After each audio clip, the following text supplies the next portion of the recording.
ലോക വികസന ഭൂപടത്തിൽ പുതുചരിത്രം കുറിച്ച് വിഴിഞ്ഞം അന്താരാഷ്ട്ര തുറമുഖം.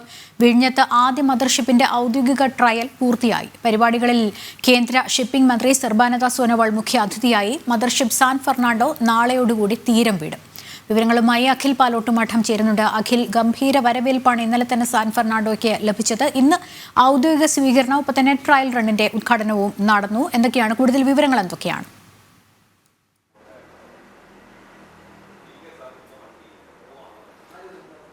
ലക്ഷ്മി, 3 പതിറ്റാണ്ടിന്റെ മലയാളിയുടെ സ്വപ്നത്തിനാണ് ഇന്ന് കേരള തീരത്ത്, വിഴിഞ്ഞത്തിന്റെ തീരത്ത് സ്വപ്നമായി നങ്കൂരമിട്ടത്. സാൻ ഫെർണാണ്ടോസ് എന്ന ആ കപ്പൽ വിഴിഞ്ഞത്തിന്റെ തീരത്ത് ഇന്നലെ എത്തുമ്പോൾ 3 പതിറ്റാണ്ടായി മലയാളി കാത്തിരുന്ന, ലോകത്തിനു മുമ്പിൽ ഭാരതം തലയുയർത്തി നിൽക്കുന്ന ആ അഭിമാന നിമിഷത്തിന് തന്നെ നങ്കൂരമിട്ടു എന്ന് പറയേണ്ടി വരും. ഇന്ന് ഔപചാരികപരമായിട്ടാണ് ആ കപ്പലിന് കേരള സർക്കാർ ഔദ്യോഗികമായ ഒരു സ്വീകരണ ചടങ്ങ് നിർവഹിച്ചത്. അത് മുഖ്യമന്ത്രിയായിരുന്നു ഉദ്ഘാടനം നിർവഹിച്ചത്. രാഷ്ട്രീയ ആരോപണങ്ങൾക്കൊപ്പം തന്നെ വലിയ സ്വീകരണ പരിപാടി തന്നെയായിരുന്നു ഇന്ന് വിഴിഞ്ഞത്ത് ഒരുക്കിയിരുന്നത്.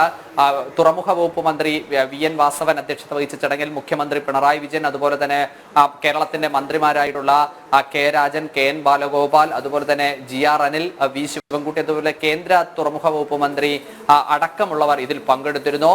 കേന്ദ്ര സർക്കാരിന്റെ ആയുഷ്മാൻ ഭാരതും അതുപോലെ തന്നെ ആനന്ദഭദ്ര പരിപാടിയുടെ ഒക്കെ തന്നെ ഭാഗമായിട്ടുള്ള വികസന കാഴ്ചപ്പാടാണ്, നിശ്ചയദാർഢ്യമായ വികസനത്തിന്റെ ഒരു കുതിപ്പ് തന്നെയാണ് വിഴിഞ്ഞത്ത് ഇന്ന് നങ്കൂരമിട്ടത് എന്നതാണ് കേന്ദ്രമന്ത്രിയുടെ ഭാഗത്ത് നിന്ന പ്രസംഗത്തിൽ നമുക്ക് കാണാൻ സാധിച്ചത്. നിശ്ചയദാർഢ്യത്തോടു കൂടി കേരള സർക്കാർ പ്രവർത്തിച്ചതുകൊണ്ടാണ് കേരളത്തിന് ഇത്തരത്തിലൊരു വികസനത്തിൽ കുതിപ്പ് ഉണ്ടാക്കിയത് എന്നതാണ് മുഖ്യമന്ത്രി പ്രസംഗത്തിൽ പരാമർശിച്ചത്. എന്നാൽ ഒരു വശത്ത് പ്രതിപക്ഷത്തെ ക്ഷണിക്കാത്തതിലും മുൻ മുഖ്യമന്ത്രിയായ ഉമ്മൻചാണ്ടിയുടെ പേര് പരാമർശിക്കാത്തതുമൊക്കെ തന്നെ രാഷ്ട്രീയമായി ഇതിൽ ഒരു നിറമായി തന്നെ കൂടെയുണ്ടായിരുന്നു എന്നതാണ് ഏറെ സത്യം. എന്തായാലും കേരള തീരത്തേക്ക് ഇന്നലെ എത്തിയ റഷ്യൻ ചരക്കു കപ്പൽ നാളെ കേരളത്തിന്റെ കോവളത്തിൽ നിന്നും വിഴിഞ്ഞത്ത് നിന്നും തീരം വിടുകയാണ്. ലക്ഷ്മി, അഖിലാണ് വിവരങ്ങൾ നൽകിയത്.